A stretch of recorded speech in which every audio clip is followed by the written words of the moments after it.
시큰스탁입니다. 오늘장 살펴볼 내용들 미리미리 준비해봤습니다. 알파경제 김종희 회사 모셨습니다. 안녕하세요. 안녕하십니까. 예, 오늘장 다소 좀 침울해하고 계실 분들께 뭔가 또 환절기 희망을 봤으면 좋겠습니다. 어떤 내용 준비해 오셨을지 첫 번째 포인트부터 알아보겠습니다. 첫 번째로는 전 세계적으로 뜨겁죠. 테슬라입니다. 테슬라 간밤에도 주가 상승 움직임을 나타내줬었는데요. 이 종목은 올해 들어서만 40% 넘게 오름세를 보여줬습니다. 이제 350달러까지 왔는데 뭐 400달러다 500달러다 얘기가 많습니다. 과연 그런데 이런 급등이 정상일까에 대한 의문을 가져오신 것 같아요. 어떻게 보시나요? 네, 뭐 연간 40%도 중요하지만 최근 5일간 40%가 넘게 올랐죠. 이게 정상이 아니라는 거죠. 그래서 뭐 테슬라의 일론 머스크가 그동안 적극적으로 트럼프 당선자를 밀었고 그에 관련된 수혜가 있을 거다. 뭐 주가가 올라가는 건 일정 부분 뭐 충분히 받아들일 수 있는 상황이고 어느 정도 뭐 정책적 수혜도 기대가 되고 있는 상황이고 지금 뭐 정부의 직접적인 입각은 아니겠지만 뭐 관련된 뭐 관변 단체라든지 이런 쪽에 뭐 들어갈 가능성까지 언급이 되고 있는 상황이니까 뭐 일정 부분의 주가는 올라갈 수 있는데 최근에 거래 급증과 더불어서 나타나고 있는 급등은 약간은 수급적인 요인이 좀 많이 섞여 있는 게 아닌가. 왜냐하면 뭐 다 아시다시피 뭐 테슬라에 대해서 부정적 시각을 가지고 있는 분들도 많이 있고 또 판매량이 상대적으로 조금 정체되면서 공매도가 많이 쌓였을 거란 말이죠. 근데 최근에 막 하루에 막 10%씩 주가 급등하니까 당연히 뭐 공매도는 다 손들고 나올 수밖에 없는 그런 상황인 거고요. 이걸 알고 있는 사람들의 최근에 옵션 거래가 거의 뭐 폭증 수준을 넘어서 이건 뭐 거의 크레이지 수준으로 좀 가고 있다라는 거죠. 반대로 미국 시장에서도 반도체는 내렸는데 반도체 뭐 내린 이유는 다 아시겠지만 TSMC가 중국으로 7나노 그 이하급의 수출이 멈춰지면서 TSMC가 급락한 것, 그다음에 뭐 대만 디지타임즈의 보도에 따르면 삼성전자 하이닉스도 해당될 수 있다 이런 뉴스가 나오면서 어제 이제 우리나라 반도체 중국군들이 전반적으로 크게 눌린 상황이었고 미국 시장의 주요 반도체들도 엔비디아마저 테슬라로 저렇게 거래가 집중되니까 한때는 뭐 엔비디아가 너무 또 이렇게 수급적으로 급등해서 이런 양상이 좀 문제가 되는 것 아니냐라는 게 있었는데 최근 뭐 미국 시장에서도 뭐 레딧을 포함해서 이런 쪽에 이제 정보들이 쭉 퍼지기 시작하면서 다소 좀 과하게 쏠리는 그런 양상들이 좀 벌어지고 있는 상황이고요. 이 가장 중요한 배경은 뭐 여러 번 언급드렸다시피 레드 수입 가능성이죠. 지금 뭐 하원을 빼곤 다 이미 발표가 되지 않았습니까? 그래서 상원은 예상했던 것보다 더 지금 공화당이 차지를 했고요. 원래 뭐 50석에서 52석 정도 봤는데 54석인가 지금 그 정도가 나왔고요.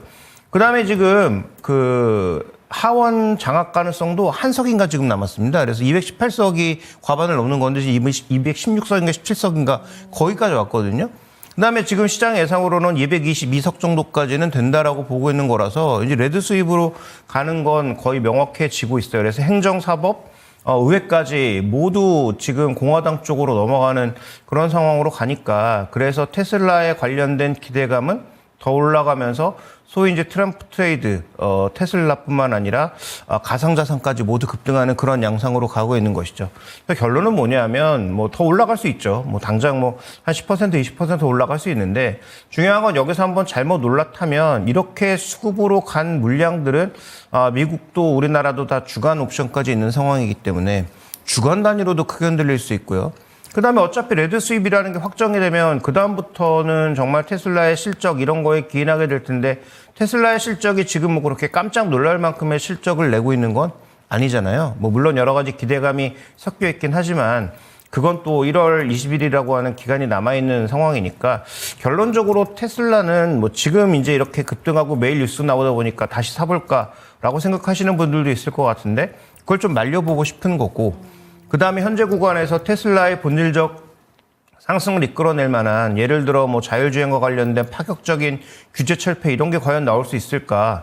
여기서 가장 주목하셔야 될 것은 미국은 50개 국가가 연합한 나라라는 걸 주목해 보실 필요가 있는 거죠.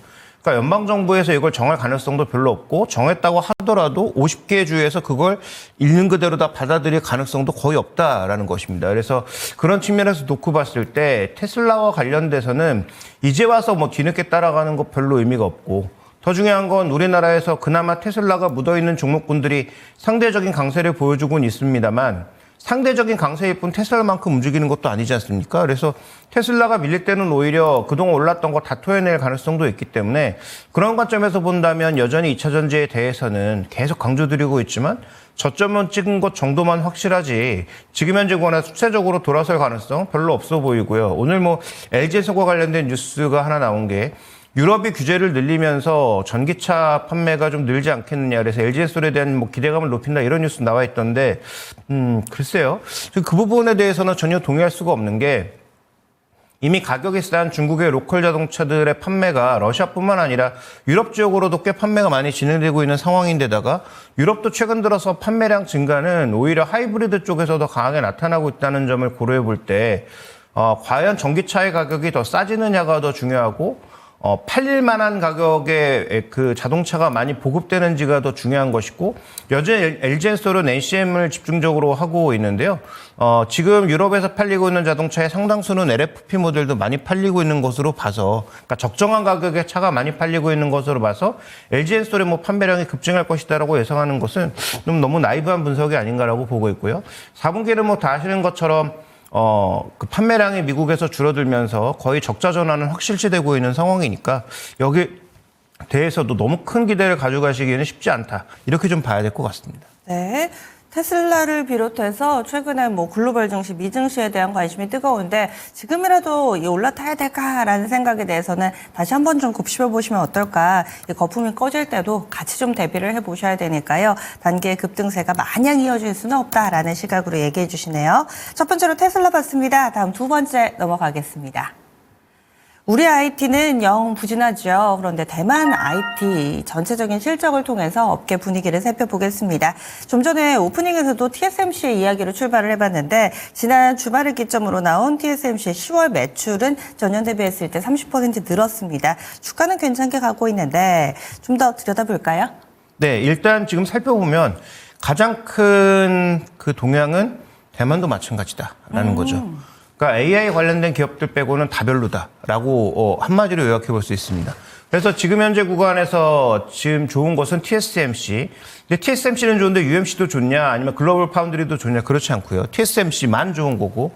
그다음에 지금 미디어텍이라고 하는 나름 그래도 퀄컴의 반대쪽에서 역할을 해줄 수 있는 정도가 강한 건데 미디어텍도 결국은 TSMC랑 붙어가는 거라서 크게 보면 한 축이라고 봐야 될 것 같고요. 그 다음에 지금 또 하나 강한 게 그 서버 껍질 만들어주는 아스피드 정도가 지금 강한 모습이고 나머지는 다 별로라고 보시면 될 것 같습니다. 뭐 일반 메모리는 당연히 뭐 대만이 우리나라보다 뒤처지니까 우리나라도 별론데 뭐 대만이 더 좋을 리가 없고요. 그 다음에 지금 이제 준비된 그림 보시면 ODM44 미국의 대만에서 전 세계적으로 노트북 ODM을 하는 업체들의 전체적인 매출인데 상반기만 하더라도 저도 뭐 이제 그런 말씀을 드린 적이 있는데 상반기만 하더라도 하반기에 AI PC들의 신제품들이 대거 출시되면서 좋아질 거다라는 기대가 있었는데 이미 준비된 그림에서 나타나는 것처럼 뭐 보잘것없죠. 그다음에 10월달, 11월달에도 별로 그렇게 크게 개선되는 모습을 보여주지 않고 있다. 물론 신제품들이 최근에도 계속 나오고 있고 뭐 최근에 우리나라 광고에서도 갤럭시 북 4 엣지인가요? 그게 이제 그 퀄컴의 엘리트를 달고 나와서 AI 관련된 기기 컴퓨터로서의 어떤 역할을 강조를 하고 있던데 아직까지 판매는 그렇게 크게 증가하지 않고 있는 상황이라는 거죠. 근데 내년에 학자들이나 대부분 전문가들의 기대는 지금까지는 AI에 관련된 인프라 투자였다면 내년부터는 사용기기의 투자의 시대라고 얘기를 많이 하고 있고 그렇게 본다면 지금 뭐 제가 들고 있는 갤럭시 S23, 24를 포함한 이런 휴대폰보다는 스마트폰보다는 적어도 컴퓨터 정도의 크기가 되어야 컴퓨터 정도의 또 들어가는 하드웨어가 되어야 나름 AI를 좀 효율적으로 쓸 수 있는 그런 제품들이 될 수 있다는 게 정상적이기 때문에 그렇게 본다면 좀 길게 봤을 때 지금 뭐 당장은 올해까지는 뭐 기대하기가 어렵다라고 보여지지만 내년 정도부터는 AI PC 쪽 그다음에 AI 스마트폰도 조금 더 강화된 흐름이 나타나면서 그와 관련된 쪽에서는 실적이 조금이라도 반전될 개연성을 지금부터 좀 고민해 봐야 되지 않느냐. 그래서 대만에서 이제 관련된 뭐 PCB라든지 뭐 ODM 업체라든지 여러 부품들의 실적을 볼 때 우리가 이제부터 좀 중요하게 봐야 되는 것은 뭐 잘 나가고 있는 AI PC 관련주들이 아니라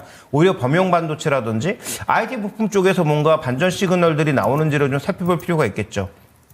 만약에 내년부터 좋아지는 것이라면 적어도 뭐 12월 달, 1월 달 정도부터는 반응이 나오기 시작하지 않겠어요? 보통 통상적으로 1분기가 항상 비수기인데 1분기부터 뭔가 변화가 나타나면서 소위 부품단에서부터 먼저 변화가 나타날 것이기 때문에 지금부터 뭐 삼성전기, LG노텍, 뭐 대덕전자, 뭐 삼성전자 이런 종목을 가지고 계신 분들은 바로 그 부분에 가장 주목하셔야 된다. 그래서 지금 당장은 뭐 주가가 올라갈 만한 이슈가 뭐 전혀 없는 것으로 보이지만 만약에 AI PC와 추가적으로 더 나오는 특히 이제 퀄컴의 엘리트 칩을 달고 나오는 여러 가지 기기들의 AI 기능들이 확실히 발전했다는 게 확인이 되고 인프라만 깔면 끝이 아니니까 결국 최종단, 내치단에서 기기를 써주는 것, 서비스를 써주는 것 자체가 관건이고 그 다음에 최근에 챗GPT를 포함한 여러 서비스 업체들이 AI 서비스와 관련된 한 단계 더 업그레이드된 서비스들을 점점 내놓고 있기 때문에 그걸 엣지단에서 사용하는 사람들에게 더 좋은 기기들의 보급이 필요하다라는 것이고요. 그 다음에 이제 가장 중요한 건 이런 물량들을 대량으로 쏴줄 수 있는 B2B, 소위 이제 회사에서 써줄 거냐가 가장 중요한 관건일 텐데 회사들 같은 경우에도 이제 AI가 적용된 여러 가지 솔루션들을 적용할 가능성이 있다라는 점을 고려해 봤을 때 저는 이제 대만 쪽의 여러 가지 지표들을 볼 때 이미 더 좋은 거다 알고 있는 AI 관련된 기업들만 보시는 것보다는 소위 범용 반도체, IT 부품 쪽에서 의미 있는 어떤 시그널들이 나오는지를 살펴보시는 게 조금 더 의미가 있지 않느냐 이렇게 좀 보고 있습니다. 근데 전체적인 이 반도체 시장이 이제는 이런 PC라든지 노트북 이쪽의 수요보다 워낙에 서버 수요 쪽으로 좀 많이 쏠려 있잖아요. 그러다 보니까 이런 IT 부품 기업들과 이 칩 전문으로 하는 이쪽 업체 간의 온도차가 많이 벌어져 있는 것 같은데 여기에 대해서는 좀 어떻게 보세요? 일단 기본적으로 서버 쪽에 지금 비싼 가격에 공급하고 있으니까 비율, 포션으로 봤을 때는 서버가 얼마 안 돼요. 그런데 이익단으로 봤을 때는 거의 전부예요. 그러니까 지금 AI 인프라 쪽에 워낙 몰려가고 있고 독점하고 있는 엔비디아 때문에 이쪽에 이익이 몰려가고 있는 건 사실인데 근데 만약에 이제 상대적으로 포션이 넓은 MS가 넓은 PC라든지 스마트폰이라든지 이런 쪽의 수요가 늘어나고 그다음에 이쪽에 말씀드렸던 DDR5 조금 더 강화된 DDR5 같은 것들이 들어가게 되면 이쪽 가격도 상대적으로 올라갈 수 있는 거고 지금 가장 중요한 거는 AI PC나 AI 스마트폰이 판매가 안 되는 게 핵심 포인트라는 거죠. 네. 안 팔리니까 가격도 맞아요. 제대로 받을 수가 없는 거예요. 근데 만약에 잘 팔리고 수요가 늘어나게 되면 가격도 더 받을 수가 있는 거죠. 왜냐하면 반도체 가격이 그렇게 항상 스팟 가격에 춤을 추는 이유는 가격이 올라갈 것 같으면 후방 업체들 쪽에서 막 재고를 당겨서 사지 않습니까? 그러면서 가격이 막 급변동하는 거잖아요. 그러다 안 팔리기 시작하면 쌓인 재고 때문에 안 사서 갑자기 가격이 급락하는 그런 양상으로 가고 있는 것인데 현재 구간에선 지금 안 팔리다 보니까 계속 재고 조정을 하고 있는 거죠. 그래서 원래도 이익이 그렇게 높진 않았지만 지금은 안 팔리니까 더 이익이 나지 않고 있는 국면인데 반대로 이게 좀 팔리기 시작하면서 DDR5 쪽의 전반적인 수요가 급증을 한다면 그건 이제 긍정적인 흐름으로 다가올 수 있고요. 여기 이제 최대 변수는 지금 뭐 DDR5와 같은 첨단 반도체, 레거시 반도체 쪽에 또 하이엔드 쪽에 있는 것들의 중국 수출을 전면적으로 막으면 이거는 좀 이제 큰 충격이 올 수 있고. 근데 그렇게 되면 어떻게 나타나느냐? 지금 대부분의 반도체를 중국에서 조립하는데 그럼 전 세계는 컴퓨터를 보급받을 수가 없습니다. 그래서 그런 요인까지 가는지는 역시 트럼프 당선자의 2기가 출범하고 나서 어떤 정책을 쓰는지가 관건일 것 같고 항상 트럼프가 거래 기술에서도 얘기했듯이 내가 원하는 바를 이루기 위해서 내가 원래 요구하는 건인데 한 10 정도를 제시하고 조정해줘서 한 3을 얻는 그런 기술을 쓰기 위해서 이번에도 질러놓은 것인지 정말로 60%를 부여하고 중국으로 가는 건 100% 다 막을 것인지는 좀 더 지켜볼 필요가 있을 것 같습니다. 트럼프의 협상의 기술을 보면은 우리가 왜 동남아 가면 시장에 가가지고 무조건 반값부터 시작하잖아요. 그리고 나서 중간점을 찾아가면서 이렇게 가격에 대해서 뭔가 좀 협상을 하게 되는데 딱 그게 생각이 많이 납니다. 과연 IT 섹터 이런 식으로 또 분석을 다각도로 해봤습니다. 다음 마지막으로 넘어가겠습니다. 마지막은 종목을 준비해 주셨는데 YG 엔터테인먼트 25년만 볼까? 이렇게 해주셨어요. 2025년 내년 말씀하시는 거 맞죠? 네, 맞습니다. 내년을 보면 뭐 지금도 긍정적이죠. 제가 뭐 엔터주를 3분기 실적 발표하는 초기 구간에서 비용 통제가 안 되는 기업들은 좀 위험하다. 반대로 비용 통제에서 좀 자유로운 기업들을 보자라고 말씀을 드렸고, 그중에 이제 게임, 엔터를 말씀드리면서 엔터 쪽에서는 JYP 엔터하고 YG를 사이브보다는 좋게 본다라고 말씀을 드렸는데, 이 YG 엔터의 내년 실적만 보면 지금 뭐 로제 아파트가 히트한 것도 물론 있지만 그게 이제 최근 주가 반등에는 가장 큰 근거였다라고 보여지지만, 준비된 그림 보여주시면 2025년도는 드라마틱한 반전을 지금 기대하고 있습니다. 지금 매출단에서도 24년도에 푹 꺼졌던 게 다시 확 올라가고요.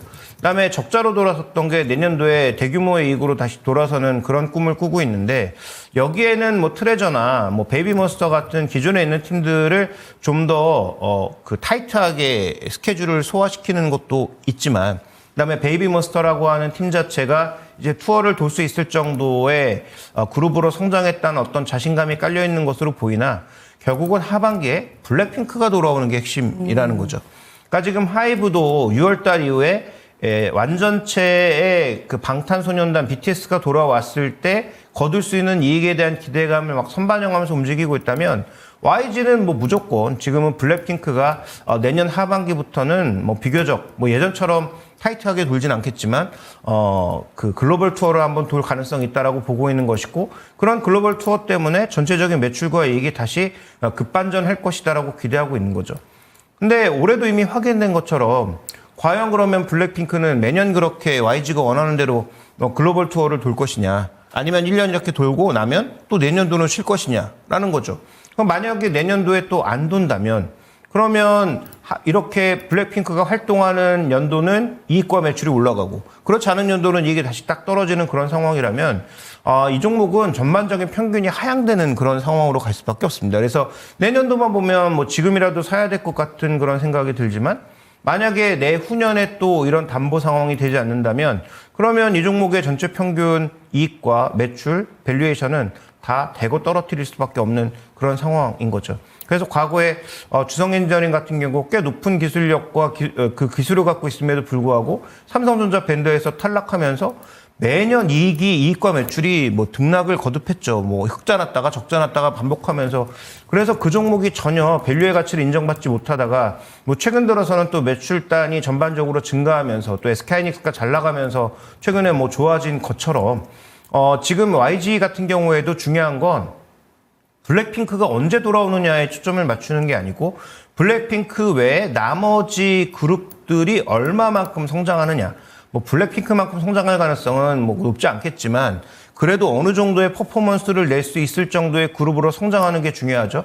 대표적으로 트레저 같은 경우에도 스트레이키즈나 뭐 다른 그 경쟁 그룹에 비하면 뭔가 좀 파워가 약해 보이는 건 사실입니다. YG의 변으로는 일본의 돔 투어 정도까지는 돌 수 있을 정도로 우리가 성장시켜 놨다라고는 하고 있고, 실제로 일본에서 투어를 돌고 있는 것도 사실이기는 한데, 강력한 어떤 퍼포먼스나 실적을 보여주지 못하고 음반 판매량도 다른 그룹과 비교해 봤을 때 확연하게 좀 차이를 보여주고 있고, 그다음에 뭐 베이비몬스터도 지금 뭐 라이브를 하든지 아니면 뭐 전체적인 뭐 실력이나 이런 것들은 전혀 논란이 없는 건 사실이기는 하나, 과연 베이비몬스터가 블랙핑크의 후속자, 그들의 후배 그룹이라는 메리트를 뺐을 때 과연 지금 어느 정도의 퍼포먼스를 내고 있는지는 여전히 좀 검증이 필요한 부분이죠. 따라서 YG엔터는 저는 뭐 내년에 여전히 반등할 거라고 보는데, 반등의 폭은 제한적일 가능성이 있고, 그 다음에 뭐 하반기에 나타날 블랙핑크의 스케줄, 그 다음에 어느 정도의 투어를 도는지에 따라서 아마 주가의 반등폭이 굉장히 제한적이라고 보고 있기 때문에 여전히 긍정적이기는 한데, 한계도 좀 비교적 명확해 보이는 그런 그룹이 아닌가, 그 회사가 아닌가, 이렇게 좀 보여지고 있습니다. 네, 이 만이라는 조사를 왜 붙여주셨을까라는 생각을 좀 해봤는데 거기에 있었네요. 블랙핑크로 흥했지만 블랙핑크로 인해서 약간은 좀 힘들 수 있다. 너무 NC소프트의 리니지를 보는 것 같아요. 너무 한 기업 그리고 이 하나의 그룹 여기에만 좀 집중을 하다 보면 그것이 또 디메리트가 될 수 있는 상황에 대해서도 미리 좀 얘기를 해주셨으니까 엔터 이 투자하실 분들 참고를 해보시기 바라겠습니다. 지금까지 체크인스탁이었습니다.